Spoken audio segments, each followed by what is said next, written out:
de terrorismo de Estado. Las bases jurídicas del fallo. Empezamos por los instrumentos jurídicos internacionales.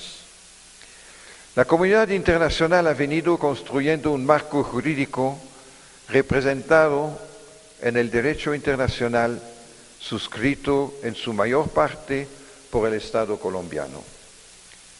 La afrenta a los derechos humanos en cualquier lugar del mundo es ahora una afrenta universal a todos los hombres y mujeres del planeta. Al cometer una desaparición forzada, se violan casi todos los derechos fundamentales y la desaparición forzada es considerada por el derecho internacional como un crimen de lesa humanidad. Los instrumentos jurídicos internacionales suscritos y ratificados por el Estado colombiano son los siguientes: la Carta Internacional de Derechos Humanos y la Declaración Universal de Derechos Humanos de 1945. La Declaración Americana de los Derechos y Deberes del Hombre, aprobada en la 9ª Conferencia Internacional Americana en Bogotá en abril de 1948. El Pacto Internacional de Derechos Civiles y Políticos, entrada en vigor para Colombia el 23 de marzo de 1976. La Convención Americana sobre Derechos Humanos, entrada en vigor para Colombia el 18 de julio de 1978. La Convención contra la Tortura y otros tratos o penas crueles, inhumanos o degradantes, entrada en vigor para Colombia el 8 de enero de 1988. Estos instrumentos internacionales contienen los siguientes derechos: libertad personal, derecho a la igualdad, a la vida, a la seguridad personal, a la integridad personal, a la personalidad jurídica, al debido proceso, a la justicia, a la intimidad, a la honra, a la libre circulación, a la libertad de pensamiento, a la conciencia, a la opinión y a la expresión, a la sindicalización y a la protección legal, a la familia, a la inviolabilidad del domicilio, al trato humano y digno y al derecho al nombre. Continuó la lista de los instrumentos internacionales. El protocolo 2 adicional a los convenios de Ginebra del 12 de agosto de 1949 relativo a la protección de las víctimas de los conflictos armados sin carácter internacional. El artículo 3, común a los 4 convenios de Ginebra. La Convención Interamericana sobre Desaparición Forzada, que el Estado colombiano firmó el 17 de septiembre del año 2007, sin que hasta la fecha la haya ratificado. El Estatuto de Roma de 1988, que condena la desaparición forzada como crimen contra la humanidad.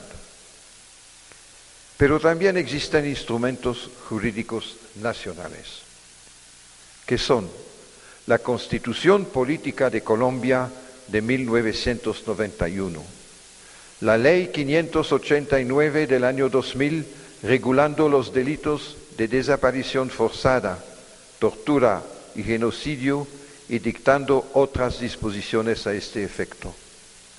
El artículo 165 del Código Penal colombiano, por medio del cual se tipifica el delito de desaparición forzada.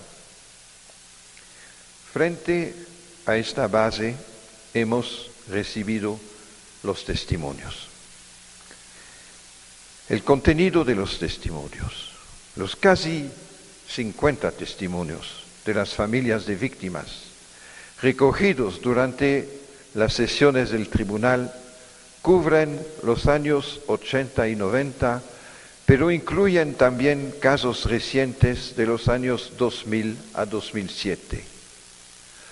Lo que une estos casos es que todos son de familiares próximos a las víctimas: madre, padre, hermanas, hermanos, hijos, hijas, y proceden de varias regiones como Antioquia, Santander, Córdoba, Cundinamarca, Magdalena Medio, Caquetá, Betá, Tolima, Valle, Cauca, Huila.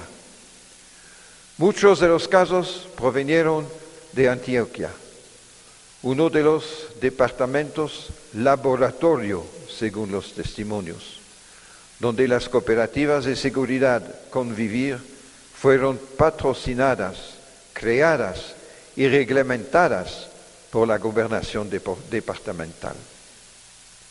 Los casos recogidos entre los años 80 y 90 ocurrieron en medios rurales y urbanos y afectaron diversos sectores sociales que fueron victimizados por parte de una fuerza organizada que golpeaba duramente a los movimientos y organizaciones obreras, como en la empresa leonisa, campesinas como en San Pablo, pequeños comerciantes como en Puerto Berrio y estudiantes como el caso de los estudiantes de las universidades nacional y distrital en el año 82. Mediante la realización de masacres colectivas, desapariciones y desplazamientos forzados contra la población civil. En la mayoría de los casos, las víctimas pertenecían a organizaciones sociales, movimientos y partidos políticos, organizaciones comunitarias y de derechos humanos, o simplemente vivían en zonas de conflicto. En los años 80 y 90, casi la totalidad de los miembros del Partido Unión Patriótica y del Partido Comunista fueron asesinados.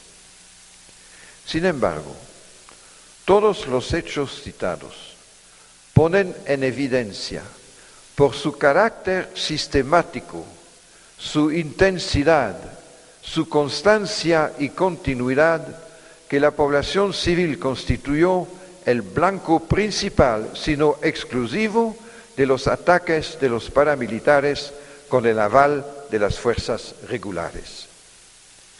Según los testimonios, la estrategia paramilitar fue agenciada y puesta en marcha desde los sectores del poder del Estado, o por lo menos complementaria de este. La población en todos los casos se encontraba desconcertada por no entender a las razones de las desapariciones y por el hecho de que no recibían ninguna asistencia por parte de las instituciones del Estado. A partir de finales de los años 80, se pueden observar cambios en las prácticas de la detención-desaparición forzada, tanto por el tipo de víctimas, que no son solamente adversarios políticos, sino también personas no vinculadas a un proceso político, llegándose a casos de victimización solo por el hecho de frecuentar zonas estratégicas bajo la influencia del poder oficial o con presencia de la guerrilla. Según los testigos, las pruebas fueron a menudo fabricadas y manipuladas. Otros ejemplos, entre los cuales se encuentran los indígenas del Valle del Cauca y de Santander, indican la comisión de crímenes con el claro propósito de garantizar el control económico de las zonas mineras o de las plantaciones de palma, y también para la extensión del cultivo de la coca. El sector juvenil urbano es también particularmente victimizado con este mismo propósito de control territorial, social